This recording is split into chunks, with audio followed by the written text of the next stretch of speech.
Parecia uma zona de conflito. Realmente era uma guerra. Um hospício. O operador de pregão é tudo meio louco, né? A maioria, tudo meio... se você for uma pessoa normal, você não serve para ser operador de pregão. Um estádio em final de campeonato. Apertado demais. Geralmente você estava numa torcida de futebol, entendeu? Era assim, bem compacto o negócio. O pregão Viva Voz da Bolsa de Mercadorias e Futuros era a própria imagem da instabilidade do mercado financeiro. Mas nos últimos dias de junho, o Viva Voz ficou rouco. O silêncio, em pleno horário de negociação, antecipava o fim. A partir de 1º de julho, ninguém mais vai negociar no cara a cara. Todos os contratos na BMF serão fechados pelo computador, assim como já acontece na Bovespa desde 2005. O Viva Voz começou a minguar há 2 anos, quando as corretoras passaram a escolher como preferiam operar.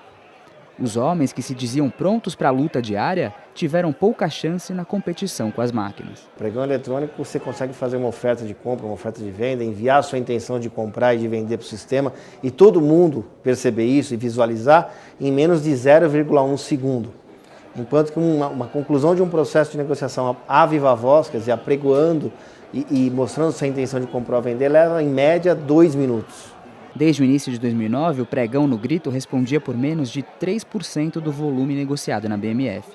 Os operadores credenciados eram 360, um grupo pequeno perto dos 1.200 que circulavam nos anos 90. E chamava BMF de Bósnia na época, porque o nosso mercado era aquela pancadaria, correria para lá e para cá, às vezes a porta abria, caía todo mundo no meio da praça.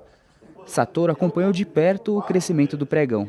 Ele estava lá no dia da inauguração, em janeiro de 1986, e trabalhou no pregão por 14 anos. Mas se lembra bem do primeiro dia. No máximo, na época, tinha 20 pessoas dentro do pregão.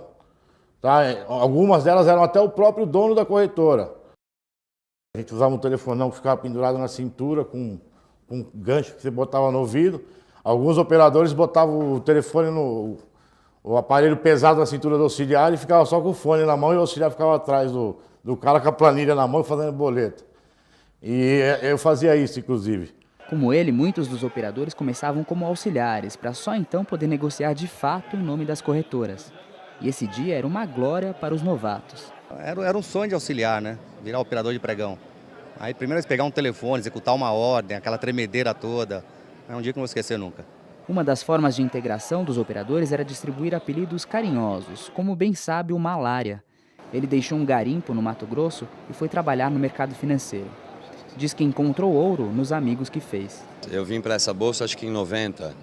Então, eu conheci 3.000 pessoas. Você tem 1.000 novos colegas, você tem 100 novos amigos, entendeu? Você tem 10 novos irmãos. Mas nem sempre o ambiente era tão amigável. O excesso de calor humano também fazia vítimas.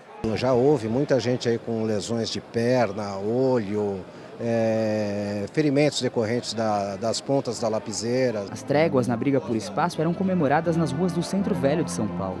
Os operadores da BMF se misturavam aos da Bovespa e viravam personagens da fauna urbana.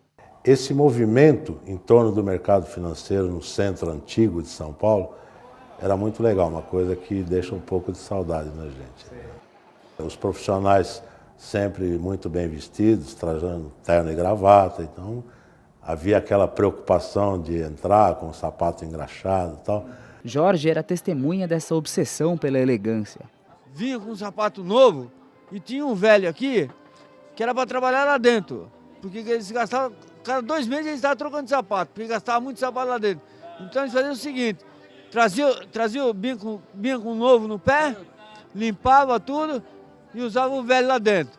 Como o engraxate, também o repórter sente que o dia a dia na bolsa vai perder parte do charme. Walter cobria diariamente o pregão por 6 anos e diz que a gritaria até ajudava.